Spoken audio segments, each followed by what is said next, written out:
لا هەرکوێک هەن و بینەری زوومن ئەم کاتان باش لە فەڕەنسا لە پاریس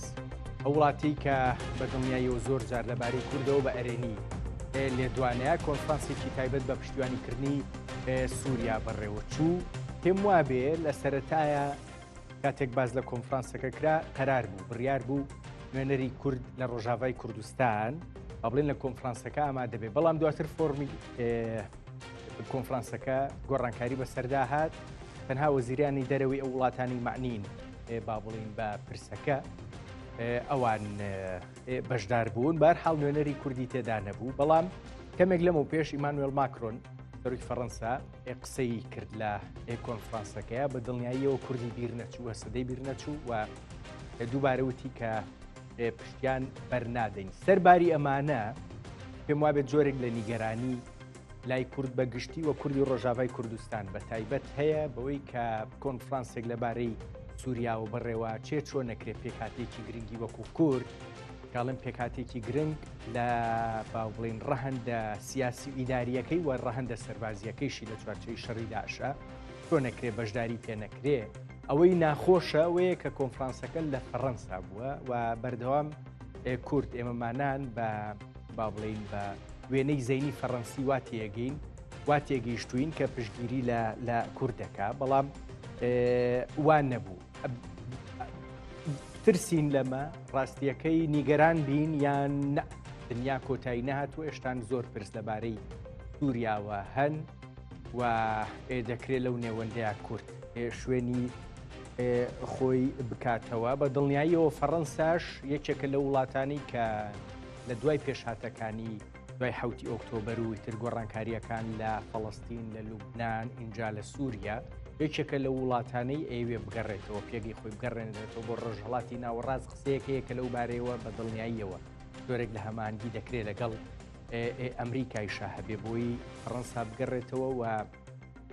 بەشێک بێ لە هەوڵەکان بۆ دروستنەوەی سووریا وڵاتانی دیکە لە ئەوەی ئەوان ناویان ناوە محوەری شەڕیان محوەری ئێرانی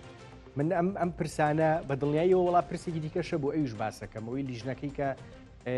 دروست کراوە لە دیمەشق بۆ ئامادەکردنی کۆنگرەی نیشتیمانی شتێکی لەو بابەتە ئەویش نوێنەری کوردی تێدانە نوێنەری پێم وابێ پێکاتەکانی بەگشتی وانەی دیکەشی تێدانە لەگەڵ دوو میوانە ئەمانە گفتوگۆکە مۆشنگ دەروێش نوێنەری ئەنجومەنی سووریای دیموکرات مەسەدە لە هەرێمی کوردستان لەگەڵ عەزیز ماملێ چالاکی سیاسی بەڕێزیان لە پاریس لە فەڕەنساوە میوانن هەواڵ هۆشنگ بەخێر بێ بەڕێز ماملێ ئێوەش بەخێر بێن بۆ زووم پێم خۆشە ئەبزام یەکەم جارە گفتوگۆ لەگەڵ ئێوەیەکەم ئەگەر دەرفەتم بەی ڕاستیەکەی بە لە هەواڵ هۆشنگەوە دەست پێ بکەم بزانم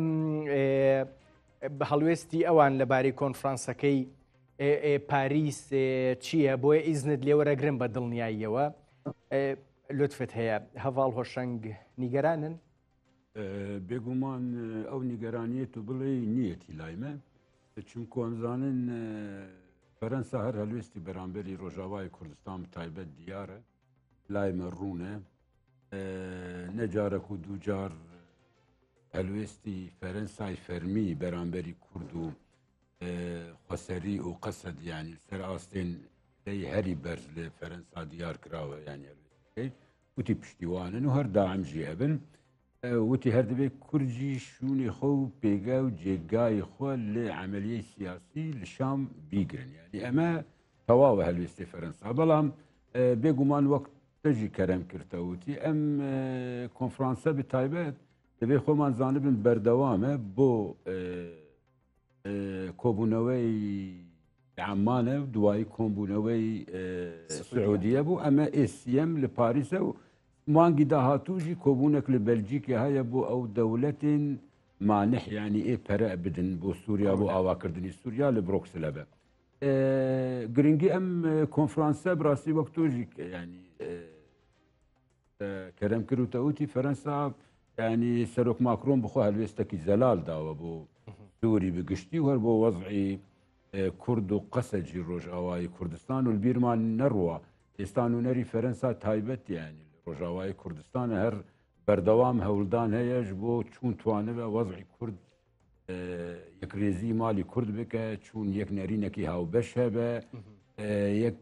ئەجندای هاوبەش هەبە شاندێکی پێکەوە توانێت بن بڕۆین بۆ شام هەر ئەو هەوڵدانە طبعاً هەر بەردەوامە بۆەوە خۆمان بڕاستی وەک هەلوێستی فەرەنسا و جێگای فەرەنسا سەراستین سیاسی و دیبلۆماسی و تا ئەسکەریژی ینی سەراستین پێگەیەکی گەورەی لە ئەوروپا هەیە خۆمان یعنی هەلوێستی فەرەنسا دڵنیان بتەواوی بەڵام ئەتەوێ بەڵامێک بڵێ جارێکە بەڵامەکەم پێمەڵێ وەزیری دەروی فەرەنساش قسەی کردووە جگە لە قسەکانی ماکرۆن ئەڵێ دەبێت بەشداری بە کورد بکرێت لە حکوومەتی نوێی سووریا دیارە بەردەوام هەڵوێستی فەڕەنسی لەو بارەوە هەڵوێستێکی ئەرێنی بووە ئەمە بەس خاڵەکەی لێرە دەبێ زەلال بکەم بڵێم ئێستا شاندی مەسەد لە پاریسە شاندی خۆسەریژی لە پاریسە زیاتر بۆ ڕوون بکەم بەڕێز محمود المسلط هاوسەرۆکی ئەنجومەنی سووریا دیموکرات لە پاریسە شخۆ خانم ئیلهام ئەحمەد سەرۆکی پەیوەندیên دەرەوە هاوسەرۆکی پەیوەندیên دەرەوە خۆسەری ئەوەژی لە پاریسە وەکتە کە فەرمی وتی ئەو کۆبوونەوە بتایبەت ئەو کۆنفرانسەکە یعنی لەسەر ئاستین پرۆتۆکۆلی بێ چونکە وەزارەتی دەوڵەت هەموو کۆبوونەوە نابێ بەڵام کۆبوونەوەکی بیرمان نەرە بۆ جواکە سویل هەیە بتەسەوری من ئەو قیرا خۆم ئەڵێمە بتەسەوری من یعنی فەرەنسا هەوڵەدە چونکۆ هەبوونی ئیلهام ئەحمەد لەگەل محمود المسلط لوێ بێگومان ڕۆشتنیان نەوا ڕۆشتونیانی بێگومان بانگێشێکی فەرەنسی هەیە بتەسەوری من احتیمالە ینی کۆبوونەوە هەبن نەلبەرچاو بن یعنی کۆبوونەوەکەی لەگەڵ وەزیری دەرەوەی سووریا یعنی من ناڵێم توانم بڵێم سووریا احتیمالە لەگەل لایەنێ دیژی ئۆروپی هەبن چونکە وەزیری خارجەی سعودیەژی لوەرە دەولەتێن ئۆروپاژی هەرلوێن احتیمال و کۆبوونەوەک ببەل سەر هامیشی ئەو کۆنگرە یعنی مەبەستم هەبوونەک هەر لەوێ هەیە باش ئەم کۆبنوانە چی لێشینە بێ هەواڵ هۆشنگ دەروێت زانێت بە حقیقەت پێشکەوتنێت تەوتی دوایی قسەکن سەر ئەو کۆمیتەی ئامادەکار ئەگەر سەیری یعنی ئەوروپا بگشتی و فەرەنساژی هەر بتایبەت داخوازیەکانی ڕوونە یعنی شروتی تا ئەرێکردنی ئەم دەسەڵاتەی ئێستا کاتی يعني شروطیان زەلالە یەکەم و تو دەبێ عملیاک سیاسی گشتی بە هەموو پێکهاتیە سووری ئەو عملیە سیاسی دەبن بەحسی مافێژینی هەر کراوە بەحسی دیدارێکی ناو هەموو پێکهاتەکان کراوە سلمێکی ئارامیکی جوواکی هەر کراوە یعنی پرسیارەکە ئەوەیە ئەو کۆنگرێ طبعا نەبەس ئەم کۆبوونەوەی فەرەنسا ینی گفتوگۆ و دانوستاندن سەر ئەم خاڵانە ئەبە لە بیرمان نەڕوا کۆبوونەوەی عەمان هەر کۆبوونەوەی سعودیەژی هەر ئەوەژی تاکی سەرم خاڵەکان کردی اینجا من ئەوە ڕێک ئەم پرسیارەم نووسی باش بوو باسی کرد لە عەقەبە هەمان داواکاریەکان بە دیمەشق وتران لە سعودیە ژەمان داواکاریەکان بە دیمەشق وتران بەڵام بەڕاستی دیمەشق تەحریری شام ئەحمەد الشەرع خەریکی ئیشی خۆیەتی و لەو نێوەندەشە ئەو ویستە هەرێمی و نێودەوڵەتیەی کە داوا ئەکرێت لە سووریای نوێ بەڕاستی هیچی وای جێبەجێ نەکراوە یان من وایە بی نابجدجی نەکراوە جا ئەوایە بتەسەوریم بڕەنگێکی مفەسەل زیاتر قسەکن چونکۆ ڕەبتی لەگەل ئەم کۆمیتەی ئامادەکارژی هەیە ناوی ئەو ئەندامی ئەو کۆمیتەی ئامادەکار کۆنگرێ نیشتیمانی سووری ئەوەژی حەزەکەم تۆزێکی سەریان قسە بکەم یەکدانە ئەوم پێخۆش چونکە هەموو خەلفیاک ئیسلامین ئەوم پێخۆشە بێ بەڕێز عەزیزمام لێ دووبارە سڵاوت لێبێ وادارم زۆر باش بی پێم خۆشە قسەت لەگەڵاکەم گفتوگۆت لەگەڵاکەم ئەکرێ پێم بڵێ ئامانجی فەڕەنسا لە ڕێخستنی کۆنفرانسێکی ئاوا دیاری کرا و چییە و ئاسایی وەرگرینەوەی کە نوێنەری کوردی تێدا نیە ڕێکارێکی پرۆتۆکۆلیە وەنیە سڵاو بۆ خۆتان بۆ بینەرانی خۆشەویستان بۆ بەڕێز پۆشان ڕاستی مەبەست لەو کۆنفرانسا ئەوەیە کە نەخشە ڕێگایەک بۆ ڕاگوزەری لە سووریا دابڕێژن بەڵام ئەو بە شێوەیەکی ئاشتی خوازانە بەڵام ئەو نەخشە ڕێگایە ڕاستی لەگەڵ کۆمەڵێک ئالنگاری ڕوبەڕوو دەبێتەوە. لە هەمووی ئەوانە گرنگتر پرسی کووردا کە ئێستا لە سووریا لە باکوور و ڕۆژهەڵاتی سووریا تووشی شەڕ و ناکۆچی و پێک هەڵشەژان بۆتەوە لەلایەک دەگەڵ ئەرتەشی تورکیەوە لەلایەک دەگەڵ ئەو چەتانەوە کە هەمان تێرۆریستەکانن و تورکیا پشتگیریان لێ دەکات. پرسی دووەم پرسی ئەمنێ لەڕووی ئەمنیەوە ئێستا لە سووریا نائەمنێکی زۆر هەیە بەوەنێ کە لە دەرەوە باسی ناکەن، بەڵام هەر ئەو بڵێن ئەو کەسانەی کە لە ئەرتەشی سەر بە سووریەدا جێیان گرتۆ ماڵی خەڵک تاڵان دەکەن، هێرش دەکەنە سەر خەڵک، کوشت و کوشتار هەیە، بڵێن ئینتقام وەرگرتنەوە هەیە. هەمووی ئەوانە دۆخێکی تایبەتی نائەمنی جێبەجێ کردووە. لە پاشان پرسی ئابووری هەیە. بەڵام ڕاستەکەی لێرە لەو کۆنفرانسەدا چاودێرانی سیاسی چۆنی بیر لێ دەکەنەوە، ئەوان پیان وایە کە ئەو کۆنفرانسە لە نێوان هیوا و هومێت و هەروەها گومان و بڵێن شک دابەش کراوە، یانی لەلایەکەوە ئەو بەشداربووانی وانە هیوایان هەیە کە ڕاگوزەری لە سووریادا بە شێوەیەکی باز لە سەرڕێباشی ئاشتی خوازانە بچێتە پێشێ و وەڵام دەرەوەی ناکۆچیەکان بێ لە نێو ئەوانیشدا پرسی کورد، بەڵام لە هەمان کاتیشدا بەدگومانی هەیە، ڕەشبینی هەیە بەرامبەر بە دەسەڵاتی ئێستا، چونکو زۆر کەس پێیان وایە لێرە، زۆر لایەن پێیان وایە کە هەمووی ئەوانە ئەو بەڵێنیانی کە ئەوانە دەیدەن لەسەر کاغەزە بە شێوەیەکی دموکراتیک هەڵسوکەوت دەکەن، تەنانەت بۆ جلوبەرجی ڕۆژانەشان بۆ کراوات و ئەوانەشان وەکو ڕووپایەکان خۆیان دەنوێنن، بەڵام لە ڕاستیدا ئەوە هەر لەسەر کاغەزە بەکردەوە دیارنێت دەبێت. تەواوی هەڵسوکەوت و ئەوانە تێکۆشانی ئەوانە ویست و داخواز و بەرنامەی ئەوانە ئەوەیە کە ئوروپایەکان و ئەمریکایەکان و ڕێکخراونەتەوەی کورتەکان ناچار بکەن بەو ئاڵوگۆڕانی کە بخۆیاندا بەڕواڵەت بەسەریان داهاتووە کە دەست هەڵبگرن لە گەمار و ئابوووریەکان بۆ ئەوە کە لە ڕووی ئابووریەوە کێشەی ناوخۆی سووریە تەواو بێ. ئەوە کەوابوو ئەو نەخشە ڕێگایە کە ئوروپایەکان بەتایبەت دەوڵەتی فەڕەنسە پێی وایە نە ئەوەیە کە دەوڵەتی ئێستای کاتی سووریە ئاراستی دەکات، بەڵام بە شێوەیەک کە بریتیە لە یەک لەبەر چاوگرتنی هەموو پێکاتەکان لێ نێواندا کورد لە پەراوێز نەخستنیان، دوو پرسی ژن، پرسی ئازادی دموکراتەکان، بەتایبەت لە هەمووی گرنگتر ئەوەیە کە دەستی دوژمنانی سووریا کە بریتیە لە تورکیا و دەستی دەرەچەکان کورت بێتەوە و تورکیا ڕێگای پێ نەدرێت لەوە داوە بێت دەستێوەردان بکات، چونکو لە ڕابردوودا ئەگە بە شارەسەتە بوو ئێستا هیچ ڕێگایەک نەماوەتەوە، هیچ بیانوویەک نەماوەتەوە بۆ کە ئارتەشی تورکیا لەوێ بێ، بۆیە کە تورکیاش یەکێک لە نەخشە ڕێگاکانیەوەیە کە دەڵێن لە دەرەوە دەبێت دەستێوەردان نەکرێت. بەڕێز عەزیزمام لێ ڕاستیەکەی پرسی گرنگت باس کرد.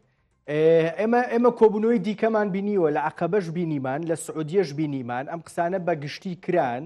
و نیگەرانی با بڵێن نیگەرانیەکەی فەڕەنسا و ئەوروپیەکان لەبارەی تورکیاوە بە دڵنیاییەوە لە نیگەرانی وڵاتانی ڕۆژهەڵاتی ناوەڕاست زیاترە، لە عەرەبەکان زیاترە وڵاتانی عەرەبی. ئەم قسانە ئەم تێگەیشتنانە لە فەڕەنساوە بە دیاریکراوی ئەیرێ بە وەزیری دەرەوەی سووریا بۆ ئەی بیباتەوە بە دیمەشق، یعنی لە چوارچێوەیەکی دیاریکراوە بەردەوام قسەکردن لەگەڵ دیمەشقا هەبووە، بەڵام هیچ کاردانەوەیەکی ئەرێنی بەرامبەر بەم ویستە هەرێمیە ئەوروپیە با بڵێن ڕۆژئاواییە نەبینراوە. بەڵێ بێگومان پەیامێک لەلایەن بەڕێز سەرۆکۆماری فەڕەنسا بەڕێز ئێمانوێل ماکرۆنەوە دەچێت بۆ ئەحمەد شار بۆ بەڕێوەبەرایەتی حکوومەتی کاتی ئێستای سووریا. چیتیا بێ ئەو پەیامە بەڕێز عەزیز؟ بەڵێ چیتیا بێ پەیامەکە بە دیاریکراوی؟ پەیامەکە ئەوەیە کە بۆ بڵێن دموکراتیزەکردنی کۆمەلگای سووریا دەبێت کورد تێدا بەشدار بێت، دەبێت پێکاتەکانی دیکە بەشدار بن، ژن دەوری هەبێت لە داهاتوودا، دەبێت ڕێگان نەدرێت بەوەی کە دەستدرێژی بکرێت، دەستێوەردان بکرێت لەلایەن هێزی دەرەچێوە، دیارە بە شێوەی نێوان خۆیان بە شێوەی فەرمی ڕەنگە باسی نەکرێت بەڵام لە پەیامان نهێنەکەدا باسەوە دەکرێت کە تورکیە نابێت بۆی هەبێ کە بێ ئەو شەڕەت دژ بە کورد درێژە بدا. بۆچی بە فەرمیتیان نابێ بەڕێز عەزیز ماملێ ینی لە چی ئەترسن لە بۆ نمونە بۆچی نابێ وابێ ڕێکارێکی دیبلۆماسی با بڵێن شتێکە بێ فەڕەنسا پێوی پابند بێ باسی دەوڵەتی کۆکو تورکیانەکە یان چییە مەسەلە؟ بزانین دەوڵەتی تورکیە لۆبی زۆر بەهێزی هەیە بۆ خۆی ئەندامی ناتۆیە بە خۆی لە سووریە دامەزراوە نایانەوێ بی بزوێنن دەیانەوێ بە شێوەیەکی دیپلۆماتیک ئوروپایەکان ئاسی دیپلۆماسیان لەسەرەیە وەکو کۆمەلگای ڕۆژهەڵاتی ناوەڕاست نێ بۆیە ئەوان دەیانەوێت کارێکی بکەن کە ئاکامی هەبێ کە بڵین بەژەوەندیەکانیان بێتە ئاراوە لەبەرەوەیە کە ئێستاش کە کوردەکە لێوێ بەشداری نەکردو ئەو میوانی بەڕێستان باسی کرد من دڵنیام کە پەیوەندی هەیە کە چاوپێکەوتن هەیە دەگەڵ هێزی کورد هێزی دیپلۆماسی فەڕەنسا تەنانەت لە ڕادەی زۆر سەرەوە من دڵنیام تەنانەت لە ڕادەی سەرۆکۆماریدا ئەو چاوپێکەوتنانە دەبێت هەمووی ئەوانە دەردەخا کە بایەخێکەیە لەلایەن فەڕەنسا بۆ کورد یعنی ئەوەی کە کورد ئێستا لە پاریس نییە نەک لە پاریس نییە هەڤاڵ هۆشەنگ وتی لەوێن لە فەڕەنسان لە کۆنفرانسەکەی پاریس نەبوون تەنها ڕێکارێکە پەیوەندی بە خودی کۆنگرەکەەوە هەیە نەک ئەوەی پەیوەندی بە تێگەیشتنی فەڕەنساوە هەبێ بۆ چارەسەر لە سووریا من دێمە وڵات هەڤاڵ ماملێ هەڤاڵ هۆشەنگ ڕاستیەکەی شتێکی باش نییە وڵاتانی خۆر ئاوە چاویان لە قۆناغی چاویان لەسەر ڕاستیەکەی قۆناغی ڕاگوزەر بێ لە سووریا لە عقبە کۆنگراکرێ لە سعودیا ئەکرێوە لە پاریس ئەکرێوە وەکو بەڕێز ماملێژ وتی لەو نێوەندەیە و پەیامی دیاریکراو بە دیمەشق ئەیرێ و مرج نییە هەموو جار پەیامەکانیش لە ڕێی میدیا یان چوزانم لێدوانی ڕۆژنامەوانی بن وا دیارە ئەوە سەرۆکی فەڕەنسا وەکو بەڕێز ماملێ وتی نامە بۆ ئەحمەد شەرعەنێرێ و نامەکان ئەگەن بە دیمەشق ئەوەی کە ئاوا چاویان لەسەر قۆناغە ڕاگوزەرەکە بێ شتێکی باشەوە نییە زانێ بۆ بەراوەک زانیاریژی بۆ تۆ بڵێم نەبەس ئەمریکیەکانجی متابعاکردن و باربارالیڤێ هەر مەقڕی یعنی توانم بڵێم ئیقامەکەی لە ئوردن بوو بۆ بەردەوام لەگەل هەیەتە تەحریر الشام ددان وستاندن دەبە و هەر متابع بە خاڵێکی دیژی توانم بۆ تۆ بڕێم ئەوەژی وەک زانیاریە یعنی بریتانیەکانجی ئێستا عیشەکن بەڵام لەبەر چاو نا برەنگێکی توانم بڵێم زۆر ئاکتیو و فعالژی عیشەکن ئێستا خۆیژی ڕۆڵک خۆ دەورە خۆت بە چ ئاراستەیەک ئاراستەیەکی هەر توانم بڵێم ڕۆڵێکی باش بۆ ینی وەزعی سووری بگشتی متابعاکرێ و لا ئاراستەی کە ئێمە پێمان خۆشە ئەوەژی هەیە توانم بڵێم ڕۆڵێکی بریتانی ئێستا ئەو ئاراستەجی هەیە ئەڵمانیا تا ئێستا تەسەوری من هیچ دەورێکی واتە بڵێت دەور ئێستا زیاتر بۆ بریتانیا و فەرەنسیەکانن ئەمریکا ئێستا چاوەڕوانەکەم بتایبەت تا فەریقەکەی ترامپ بتەواو ببە ئەو کاتە سیاسەتێکی تەسەوری من ڕوونە بە بۆ بەرامبەری باکوور و ڕۆژهڵاتی سووریا و سووریا بگشتی خاڵێکی گرنگ هەیە زانت بێ خۆمان ئەزانە بنیانی جوولانی بخۆژی من بەردەوام ئەڵێم دووەزعکی زۆر ناخۆش دەیە جوولانی بخۆ نایزانی چی بکە نازانێت تورکیا رازی بکە نازانێت ئەوروپا و ئەمریکا رازی بکە نازانێت محیطی خۆی عەرەبی رازی بکە بەڵام حقیقەتەکەیە و حقیقەت جدوی اعترافی پێ بکن یعنی تورکیا بڵێن ئەیان نا 910 کیلومتر حدودی گەل سووریایە تورکیا بڵێن ئەیان نا 100 خاکی سووریا دەبن داگرکردنی تورکیا دەیە یعنی ناوچەیەن مارع و عزاز و جەرابلس و ئەمانە هەروالی تورکینە پەرەپەرێ تورکیە مەکتەبە بزمانی تورکیە هەموو دایرەکان ئاڵای تورکیە منطقەی توانم بڵێم ئەوی خەتەرە ئەوەژی طبعاً حزب تورکستانی الئیسلامی هەیە تقریبا 3000 ئەندامی هەیە ئەو تەمامی تورکمانن ئەو طبعاً دقائمە ئێرهاب دەنێ ینی سەرلایحەی ئێرهابن بخۆی دامەکی پێوە ینی دامەکی تورک مباشەر بۆیان هەیە ئەوانە ئێستا ینی تورکیا هەوڵەدە قاعیدەی خۆ لە منطقەی لاذقية المنطقة ئەوی ساحل باکووری لازقیە باكوري لا أو منطقة شاخ هي بو علين شاخي تركمان العربي بو علين جبال التركمان بەنیازی چین بنيازي التركة كان هر قاعدة الورد روس بك چونكو چن ديكاني تركمان لو أو منطقة هي أما من حزكم بكرتي بو توبلم يعني جولاني أجرج دسبيكي طبعا خالك دي زور جرينجي أو زانياري تأكيد يعني تركيا يعني زيكي سي 20,000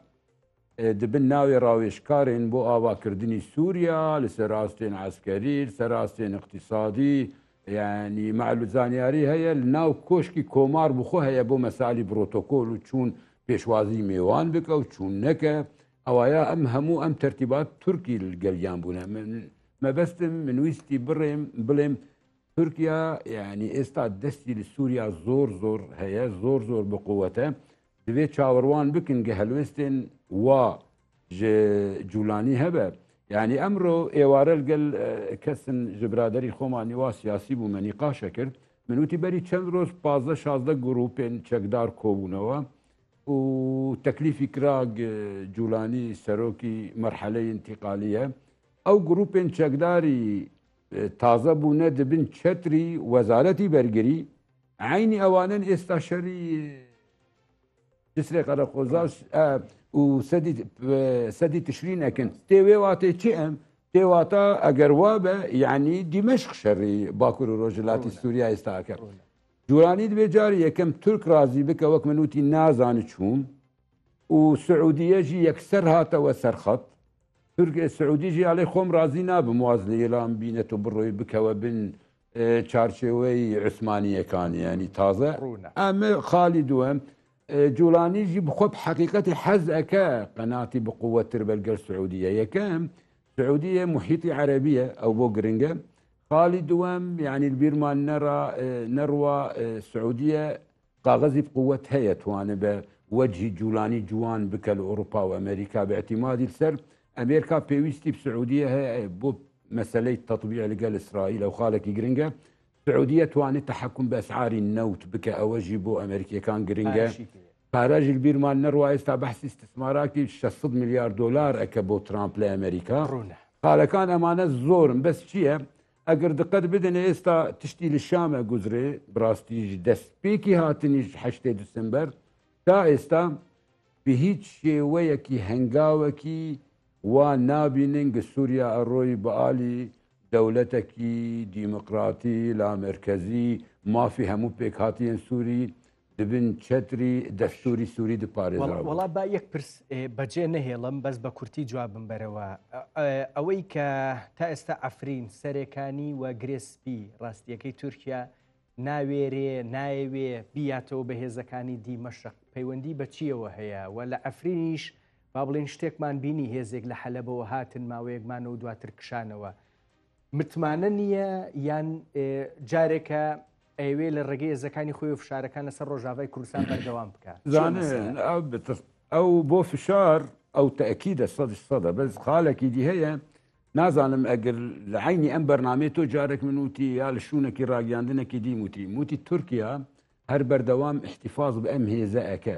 هێزێک ناوی ئارتشی نیشتیمانیە احتیفاظی بە هەبوونی خۆ لە عەفرین و سەرێکانیە و گریە سپی و جەرابل و سوعزازەکە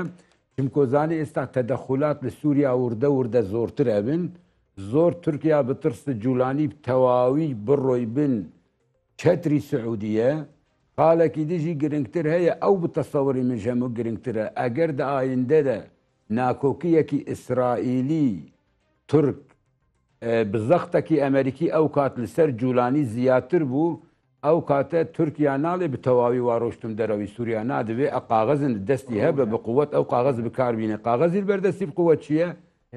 ئەم هێزەکانی ئێستا سەرعرض و کۆنتترۆلی 10% ji خاکی سووریا باز بۆ ئەو شیکردنەوەیە هەڤاڵ هۆشنگ بەڕێز عەزیزمام لێ فەڕەنسا پێم وا بێ ئەمڕۆ لۆ فیگارۆ شتێکی وای باس کرد ڕۆژنامەی لۆ فیگارۆ و ڕوونیشەوەی کە ئەوێ بێتەوە ینی پێگەیەکی پێگەی لاواز ببوو لە ڕۆژهڵاتی ناوەڕاست بە تایبەت لە لوبنان و لە سووریاش بەڵام ئەوێ بێتەوانێ تۆ پێم بڵێ دەتوانێت فەڕەنسا دەتوانێت شوێن پێیەک لە سووریا بۆ خۆی بدۆزێتەوە بای ئەوەندە قودرەت کارت چوزانم ئەتوانێ شتێکی لەو بابەتە هاتنەوەیەک بۆ سووریا شوێن پێیەک بۆ سووریا لە خۆی بۆ خۆی دروست بکە؟ فەڕەنسا یەکێک لە وڵاتە هەرە گرنگەکانی ئەوروپایە یەکێتی ئەوروپایە لە ڕووی دیپلۆماسی و سیاسیەوە وڵاتی یەکەمە لە ڕووی ئابوووریەوە لە پاش ئەڵمانە کەوابوو لە یەکێتی ئەوروپادا دەورێکی زۆر گرنگی هەیە بۆیە وەختێک لە شوێنێک یەکێتی ئەوروپا دەیهەوێ کاردانەوەیەکی هەبێ بوونێکی هەبێ بێگومان فەڕەنسا لەوێدا پێشقەدەمە پێش دەکەوێت بۆیە لە سووریەش هەم فەڕەنسا بۆ خۆی وەکو ڕابردوویەک کە هەیە بۆ لە لوبناان و لە سووریە و هەم وەکو ئێستا لە وەزئی لە دۆخی ژێوپۆلیتیکی ئێستادا کە هەموو وڵاتەکان پێیان وایە کە وڵاتایەکی کە لە ڕۆژهەڵاتی ناوەڕاستدا هەن بە بوونی نەوت و ببوونی گاز و ئەوانە زۆر گرنگیان هەیە بۆیە فەڕەنسا و هەموو وڵاتەکانی ئەوروپایی نایانەوێ خۆیان لە پەراوێز بخان لە دەرەوەی ئەو چەترە ڕابگرن بێگومان سووریەش پێویستی بە چاکردنەوە هەیە بە ساخکردنەوە هەیە بە پێی ئامارێک کە نەتەوەی گرتوەکان داوێنە ساخکردنەوەی وڵاتی سووریا 400 میلیارد دۆلاری پێویستە بۆیە فەڕەنسا چ لە ئاستی دیپلۆماسیەوە چ لە ئاستی سیاسیەوە چ لە ئاستی ژێوپۆلیتیکەوە بەڵام بە تایبەتیش چ لە ئاستی ئابوووریەوە دەیهەوێت جێپێی خۆش بکە لە لوبناندا زۆر پەیوەندیەکی مێژووییان هەیە لەبەرەوە کە بەشێک لە لوبنانەکان مەسیحین کریستیانن و هەروەها پەیوەندێکی زۆر خۆشەیە لەگەڵ حکوومەت ئەو چەند ساڵی ناڵێک حزبوڵڵا لەوێ دەسەڵاتی زۆر بوو بەڵام ئێستا کە دەسەڵاتەکانی کەمبووتەوە جێپێی فەڕەنسەش دیسانەکە ئامادە بۆتەوە لە سووریە شاروەتر بۆیە بە باوەڕێ من فەڕەنسا دەوری هەیە و دەتوانێت بە دووشت بە تایبەتی دووشت زۆر دەوری هەبێ یەکێک بۆ دموکراسەکردن و دموکراتیزەکردنی کۆمەلگای سووریە بۆ پاراستنی مافی نەتەوەکان مافی ئاینەکان مافی ژن ئەوانە فەڕەنسا دەتوانێت زۆر کۆمەلگای سووریە بۆ لای خۆی ڕابکێشێ یعنی کۆمەلگای مەدەنی سووریە بۆ لای خۆی ڕابکێشێ ئەگەریش دەسەڵاتی سووریە زۆر ڕازی نەبێت لەسەر ئەو کارە ئەو کسێ زۆر گرنگ بوو هەڤاڵ ماملێ ڕاستیەکەی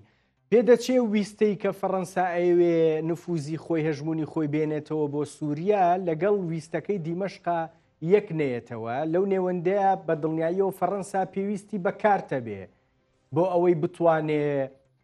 دیمەشق ڕازی بکە وای لێ بکە کە بەبوونە فەڕەنسیەکە ڕازی بێ فەڕەنسا چۆن نەتوانێ وا بکە لە سووریا شوێن پێی خۆی بکاتەوە چی پێ بۆ سووریەکان فەڕەنسا هەم باری دیپلۆماسی هەم باری ئابووری زۆر بەهێزە وڵاتێکی زۆر پێشکەوتووە یەشێک لە حەوت وڵاتە پێشکەوتوەکانی دنیاە لە ژێ7دایە و هەروەها لەگەڵ خەڵکی بڵێن گەلانی سووریە لەگەڵ مەسیحەکان و بەتایبەت لەگەڵ کوردەکان دەورێکی هەیە و هەروەها وڵاتە عەرەبیەکان کە دەیان هەوێت لە سووریە بمێننەوە بەڵام تورکیە بە دژایەتی لەگەڵ تورکیەی بۆیە دەیانەوێت بەتایبەتی لەوێ بن کە کۆمەلگای عەرەبی لەوێدا بە پێچەوانی دەوری بەشار ئەساد لەوێدا بیکەنە وڵاتێکی عەرەبی کە مانای ئەوەیە کە تورکیە لەوێ نەمێنێتەوە ویستە فەڕەنسیەکە بەڕێزمام لێ بەر ویستە تورکیەکە کەوێ لە فەڕەنسا وایە؟ بەڵێ بێگومان چونکو فەڕەنسا بە شێوەیەکی لەو ئاسایی لەو چەند ساڵی ڕابردوو چ لە دەریای سپی چ لە ڕۆژهەڵاتی ناوەڕاست بەرژەوەندەکانیان تێکەڵاو تێ دش بە یەک بوون لەگەڵ تورکیە نێوانێکی وەها خۆشی دیپلۆماسی و ئابووریان نییە بۆیە مەبەستم ئەوە بوو کە وڵاتە عەرەبیەکانش لە بوونی وڵاتێک وەک ئەمریکا و وەک هەروەها فەڕەنسا پشتگیری دەکەن بۆیە بە باوەڕی من بوونی فەڕەنسا لە داهاتوودا بە باوەڕی من مسۆگەرە دەوری دەبێ لە هەموو ئاستەکانی ئاستی فەرهەنگی و کولتوریەوە لە ئاستی سیاسیەوە و لە ئاستی بڵێن ئابووریەوە بە تایبەتی چونکو ئەو ساختکردنەوەی 400 میلیارد دۆلارە بۆ سووریەش زۆر گرنگە بۆ وڵاتانی ئەوروپایش بە تایبەتی زۆر گرنگە لەبیرمان نەچێتەوە کە بەشێک لە ویست و داخوازەکان و چالاکی و تێکۆشانەکانی وڵاتانی ئەوروپایی بۆ سووریە بۆ ئەو نەخشە ڕێگایی کە باسی دەکەن لە لایەنی ئابووری هەیە و دەیانەوێت بەشدار بن لە زیندوکردنەوە لە نۆژەنکردنەوەی یەکشتی تر بۆ من گرنگە بەڕێز ئێمام لێ ئەم هاتنەوەی فەڕەنسا بە جۆرێک لە هەماهەنگیە بێ لەگەڵ ئەمریکا وجودی ئەمریکیش دیارە لە سووریا زیاتر وجودێکە وجودە سەربازی و سیاسیەکەی تا حدێک لە ڕۆژاوای کوردستانە و باربارالیڤیش لە ئوردنەوە خەریکی کارەکانی خۆیەتی ئەم هاتنەوەی فەڕەنسا بە هەماهەنگیە بێ لەگەڵ ئەمریکا یعنی بە شێوەیەکی تر ئۆکەی ئەمریکیشی لەگەڵایە من پێم وانەیە ینی دیارە هاوپەیمانن ئێمە لەو بەشەیدا کە لە سووریا بوو هاوپەیمانەیەکە بوو کە ئەمریکای تێدا بوو لە هەمووان وڵاتی زرێستەر بوو بەڵام فەڕەنسای تێدا و بریتانیای تێدا بوو کانەدای تێدا بوو ئەوانە بێگومان ناتوانن بربەرەکانیان لەگەڵ یەکتر هەبێت بەڵام ئەوەی ڕاست بێ زۆر متمانە بەمانەوەی ئەمریکا ناکرێت لە سووریا من هیوادارم بمێنێتەوە ئەمریکا بەڵام بەتایبەتی ئەو ناپایەداریەی ترامپ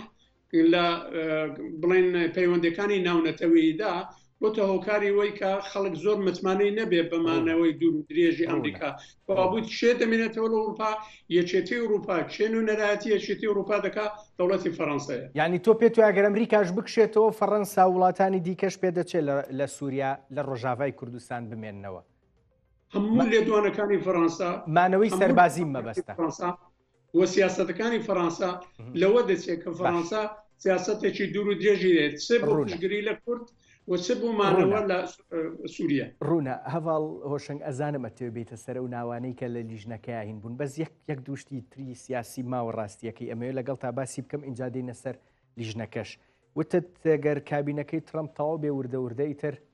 سیاسەتی ئەمریکیش بەرامبەر بە سووریا و ڕۆژاوای کوردستان وردەوردە یەکلاییە بێتەوە پێشبینی چیەکەن؟ زانێ ئەو بەری بەرسبی ئەو پرسیارە بدەم خاڵێکی مهم هەبوو سەر فەرەنسا طبعا میێوانی عزیز لە پاریس خاڵی زۆر گرنگ قسە کرد لەسەر بەڵام خاڵین دژی هەیە فەرەنسا چاوی بە تەمامی ئێستا لە سووریا لەسەر پێگای هەری استراتیژیک لای ئەو لەسەر دەریا سپیە دەریا سپی بۆ گرنگە چونکۆ سیراعی رووسی فەرەنسی لە منتیقەی ناوچەین ئەفریقیا بەرچاوە ڕاستە نفوزی فەرەنسا زۆر لە ئەفریقیا لاواز بووە رووسیا بەشێک ji قاعدەی خۆی حمێمیم برد سەر ساحلی لیبیا رووسیا ئێستا تازە بە ئەرێکردنا سوودان ئێستا قاعدا خۆشی لە سوودان لەسەر سوودان لەسەر ساحلەکە ئەمڕۆ ڕوویا و ڕێکەوتنەکەش کراوە ئەمەژی بۆ رووسەکان بەڵام وەک منوتی ناکۆکیەکی رووسی فەرەنسی سەر مەسلەی ئەفریقیا زۆر هەیە خاڵی گرنگ فەرەنسا گرنگە بۆ ئەو گێ کورد بەهێز و بقووەت بە چونکو اعتیمادی هەری بقووەت ئەو کاتە لەسەر کوردە بە لەسەر کەسی دینابێ فەڕەنسا بیاوێ لەسەر دەریای ناوەڕاست بێ لە ڕێگەی سووریاوە کارتی دەستی یان ئەوەی کە بتوانێ شوێن پێک بۆ خۆی بکاتەوە لە ڕێی کوردەوە جێگای پێگەی دەندرێ سووریا دەبەست بێت ڕێگای کوردە بە نەبەس ئەوە یعنی سەر ئاستی اقتصادیژی بقووەتوانە بکە بۆریە نەفتی کۆن هەنێت کاتی ناوهین ڕژێمی عێراق و ڕژێمی سووریا هەیە ئەگەر ئەزمموی و بەهێزبوونی فەرەنسا ناو سووریا ببە و کاتە توانێت بە ڕەنگێکیش ڕەنگە ئەم نەوتێل ناو لە عێراق بخۆشی درێگای بۆریە نەفتی سووریابینی تا سەر دەریایە سپی وش دەریایە سپی بڕۆی بۆ ئەوروپا ینی ئەوجی یعنی مەبەستم زۆر قازانجی ئابووریژی توانە بکە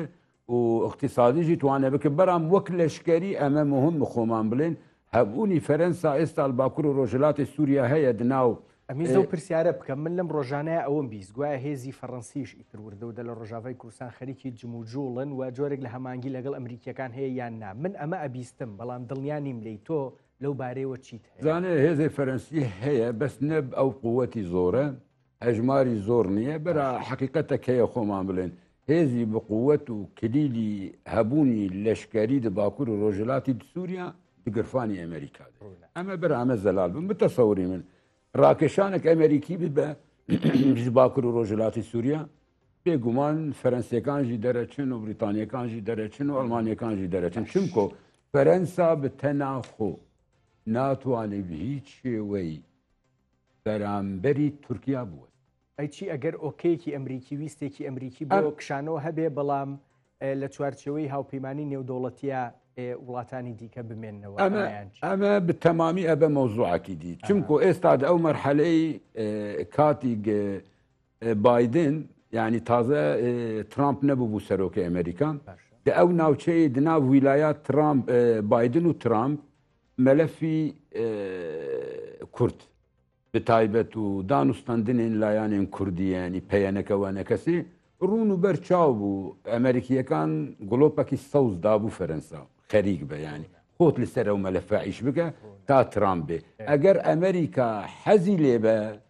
توانە بۆ فەرەنسیەکان بڵێت تو ئەمڕۆ لە بکە ئەم دەوری ڕەدیف بکە من ناوی ئەکەم دەورەکی ڕەدیف دەورەکی ڕەدیف نازان بە عەرەبی بۆ بینەر بگایاننا بەڵام دەوری ڕەدیف دیارەمە بەسچیە ئەمڕۆ ماکرۆن قسەیەکی کرد پێشەوەی جوابی ئەوەی ترامپم بیتەوە وتێمە ئەبێ بەردەوام بین لە شەڕی دژی داعش ئەمە بە مانەوەی وجودە سەربازیەکەی ڕۆژاوا دێت وڵاتانی ڕۆژاوە بەو معنایە دێت یان ناچکە بەردەوام کە باسی شەڕی داعشەکرێ بۆ سووریا بۆ ڕۆژاوای کوردستان ئێمە پێم وا بێ پێمان خۆش بێت چونکە بە معنای وجودی سەربازی وڵاتانی دیکە دێ لە ڕۆژاوای کوردستان زانێ بێگومان فەرەنسا نەجاری یەکەمەڵێ فەرەنسا هەر بەردەوام ئەڵێ ئەڵێ قەسەد گرنگە شەڕی داعش دوێ ئێستا ببە ئەگەر تەحالوفی دووەلی خۆش سووریا ڕاکێشە زەمینێکی گونجاو ئەبە بۆ داعش و تیرۆر و زۆر هێزن دیگە ڕادیکاری ئیسلامی دروست ببن هەلوێستی فەرەنسا دەمێتە زەلالە بەڵام مندی ساڵێم گرنگە بۆمە گۆڕانکاری دە هەلوێستی ئەمریکات نەبە حقیقەتی ئەوە چونکە ئەوروپا سووری یعنی ناتوانێ هەنگاوەکی لەشکەری بدە بێ تورکیا بێ ئەمریکا بۆ چونکە دوو تشت هەنە باکوور و ڕۆژهەڵاتی سووری لەسەر سینۆر تورکیای باشووری سووریا ئیسرائیلە هەردووژی مرتبطن یەکسەر لەگەل ئەمریکا ارتباطی لەگەل ئەمریکا هەیە نە لەگەل فەرەنسا و کەسی دینە بەڵام وەک فەرەنسا وەک هێزێکی ناودەوڵەتی بێگومان دەوڵەماسی بە کورتی نەک بە کوردی پێشبینیتان بۆ با بڵێن کابینەکەی ترامپ تاوا بوو پێشبینی چیەکەن من وتووە و بەری ئێستاژی دووبارە یەکم چەند جاری دیموتەوە وتی ئەگەر بەریارێکی ڕیاسی بە ینی سەرۆکایەتی بە بەدەستی سەرۆک بتە ناخۆ بە احتیمالە ترامپ بکشێنە ئەگەر بەریارێکی موئەسەساتی بە پنتاگۆن تێدە بە CIA تێدە بە کۆشکی سپی تێدە بە ڕاکێشانی نییە زۆر بە کورتی ژبەر یەکەم داعش تەواو نەبووە دووەم هەبوونی ئیران و حیزب الله تا ئێستا هەیە ئەڵێن زۆر شوون ئێستا لە سووریا چەکێ ئیرانی و مەخزەنین بۆ ئیرانیەکان حاضرن سیەم ترس هەیە ئەگەر داعش بقووەت ببە ئیران و حیزب الله لە سینۆرێ ناو عێراق و سووریادە ئیران تەدەخل ناو سووریا بکرد بە بەهانەی شەڕی داعش خالیدی هەری گرنگ هەیە ئەوەژی تەسەوری من دەبێ ئەم سەر بوەستن ئەو خاڵە بزەبت ئەبینم ژە هەموو خاڵەکانی دی گرنگترە دائما من تأكيد سلامة أكم أليم تل أبيب وتل أبيب إسرائيل وإسرائيل تا إسرائيل أوكي ندى ناك إسرائيل أمروجي نازانم چند قاعدة دروس كردو وهاتوا بيشة والباشوري سوريا تركيا استقساك علي قاعدة لحمص أكم يك لباشوري سوريا سي قاعدة دروس أكم هر تركيا بقوة بالناف سوريا إسرائيل هەردێ پێشەوە و ئەمریکا ناتوانە بڕۆی بەڕێز ماملێ ینی پرسێک کە باسمان کردوە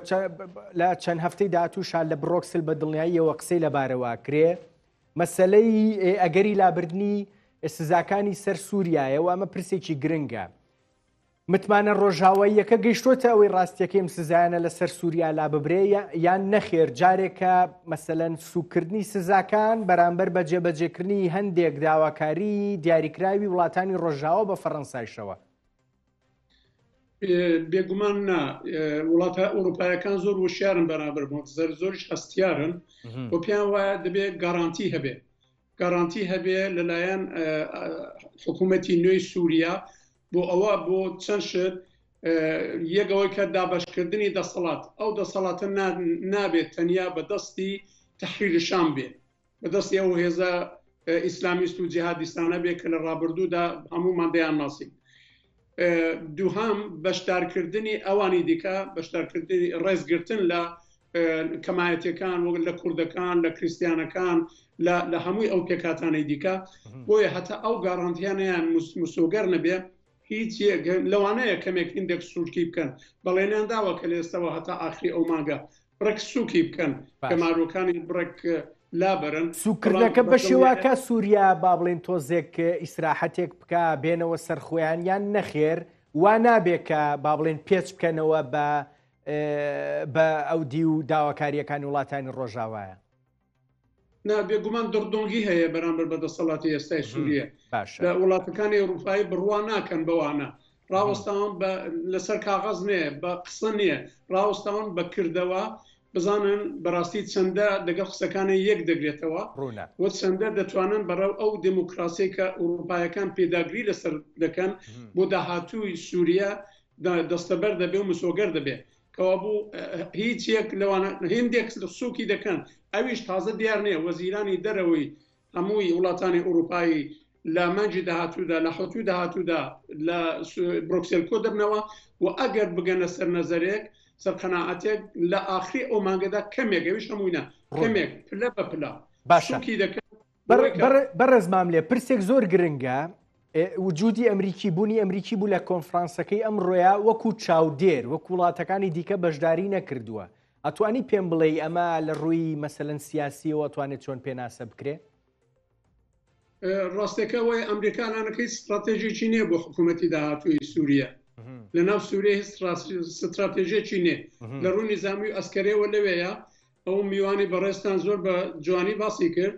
بەرژەوەندەکانی ئیسرائیل وا دەکا کە ئەمریکا بڕێک بڵێن پەیڕەوی بکات لە بەرژەوەندەکانی ئیسرائیل لە سیاسەتەکانی ئیسرائیل لە حکوومەتی ئیسرائیل و شخصی نتانیاهو کەوا بوو ئەمریکا ئەلعانەکە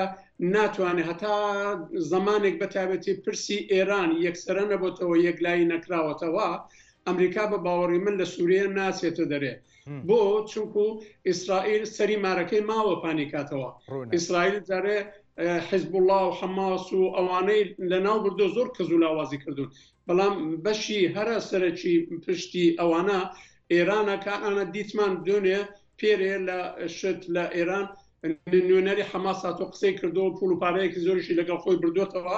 کەوا بوو ئێستا مەترسیەکان بۆ سەر ئیسرائیل هەر هەیە لە ناوچەدا لە سووریە لە ئێرانەوە باوەڕی من ئەوە کە ئەمریکا جارێ لە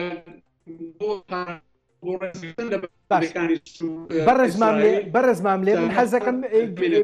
زۆر باشە دێمە وڵات بۆ پرسیاری ئاخیر بەس با گوێ لە هەڤاڵ هۆشنگ بگرین ئەو ناوانەی کە ئەحمەد شەرع دایناون سەرۆکاتی کۆماری با بڵێن سووریا دایناون بۆ لیژنەی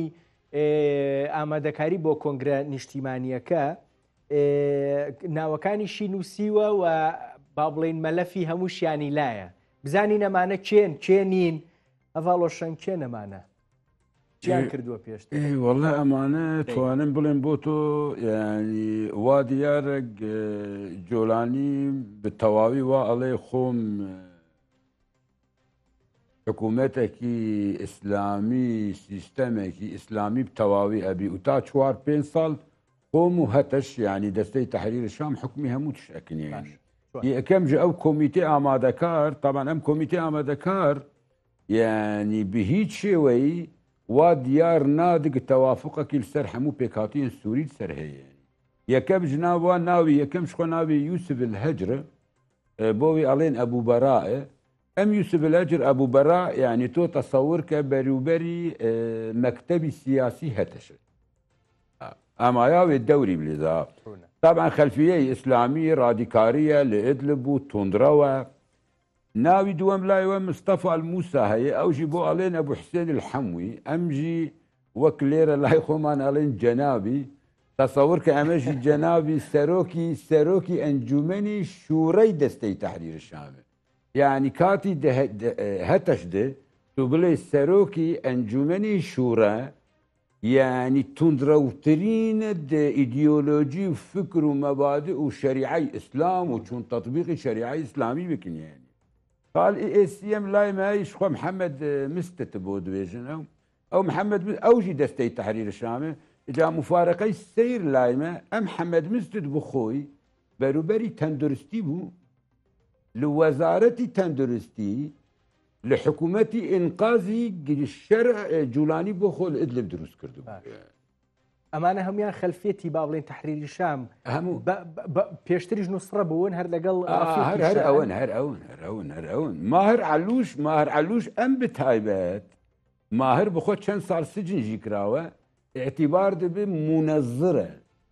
تەیاراتی ئیسلامی فکری ئیسلامی اعتیبار دەبێ منەزرە هەر خۆیژی زۆر ناسراوە نێزیکە لەسەر تەفگەرێک ناوی تەفگەری ئەحرار شامە يا ناوي شخوا ايدي هي ناوي حسن الدغيمه او بري چند صار سر جزيره جي درشو هل بستين جوان لسر شر لسر منطقه مارع وباب وعزاز وجرابلس سر اسلام وسر خالد بن وليد وخطبي اسلامي ادا ودوتي وادين وشريعي اسلام وخالد سر عرض نازان جي اكن يعني اوجي طبعا يك شهادي اوجي العلومي اسلاميه يعني او حسن الدغيم والله دجن امينا او بخو حوت كسن دجن جي لايما هي هدى الاتاسيه وهند هدى الاتاسي او دواري السبيل يعني كومالغاي السبيل دعيش هدى القبواني مسيحيه اوجي تشي كردوا بس اوجن مسيحي يعني بول برشاوي يعني دفكري اودق اوروبا وغرب تا او درزه واساز سازجن يعني خال دناوي دي جرينج انا او جرينج دو بلاي لبيري من نروى دو بلاي عسكري زور جوره اوجي جنابي جولاني داوت دو تشك دار يك ناوي عبد الرحمن الخطيبه عميده بلاي عميد داوه او اردنيه سورينيه تصور كأوا فرماندي حرسي جمهورية فرماندي حرسي جمهورية ناوي دوام أوا زور جرينجا أوجي عميد ناوي عمر محمد شفتشي تركيا أوجي فرماندي فرقي بايتخ دمشقي لشكرية قسها زانياري أو عمر محمد ديفتشي دوري تنسيقي دناو جولاني واستخباراتي سپاس دەکەم زۆر بە کورتی هەواڵمام لێ کاتم هیچ نەماوە ئاوا بڕوە و ئەمە ئەحمەد الشەرع بێ با بڵێن هەنگاوەکانی هەر بەڕاستی بۆیە چێتە سەر بەم شێوەیە چونکە بە تەواتی پێچوانەی هەموو ئەوانن کە لە عەقەبە لە سعودیە و بە دڵنیاییەوە لە پاریسیش پێی وتراوە بە کورتی سپاس دەکەم بەڵێ بێگومان بۆی ناچێتە پێشێ هەر لە ئێستاوە هەر لەو کۆنگرەی نیشتمانی خەریکن بەرەبەرە لە کورد لە پاراوێز دەخەن بە بیانووی ئەوەی کە کورد سەکی پێیە و وتەبێژی ئەو کۆنگرەی نیشتمانی هەر ئەو ڕاگەاندنی دەرکردو وتوێتی کورد هەسەدە و بڵێن باکووری ڕۆژهەڵات و باکووری ڕۆژاوە لەبەرەوە کە چەکیان پێیە جێگایان نییە و کوردی وەکو تایفە نێو بردو کەوا بوو ئەوە لەلایەکیشەوە ناتوانێت ئەوەی کە ئەوروپایەکان بە تایبەتی چاوەڕوانی بۆ دەکەن باسی دموکراسی باسی پرەنسیپەکانە باسی بەهاو نرخەکانە نرخی بە تایبەتی دموکراسی ئینسانی هیچێک لەوانە بۆ شوەیە کە ئەو بەڕێز میوانی بەڕێز شتان باسییان کرد ناتوانن ئەوانە لە ناکۆچیدان لەگەڵ ئەو هەموو پرەنسیپ لەگەڵەوان هەموو ئەوە وادەوەعیدا و دەتوانین لە داهاتوودا چاوەڕوانی ئەوشکەین تەنانەت لە ناوخۆشیاندا تووشی کێشە و ناکۆچی بن هەروەک دیتمان لەو چەند ڕۆژەدا لە نێو چەتەکاندا کێشە و پێکەڵ پڕژان هاتە ئەڕەوە. من سوپاس دەکەم بەڕێز عەزیز ماملێ چالاکی سیاسی کاتم هیچ نەما دەستت خۆش بێ گەلێک سوپاس بۆ بەشداریەکەت لە زوونی ئێمە هەواڵ و شەنگ دەروێش لێوەش بامان سوپاس بەدوعا.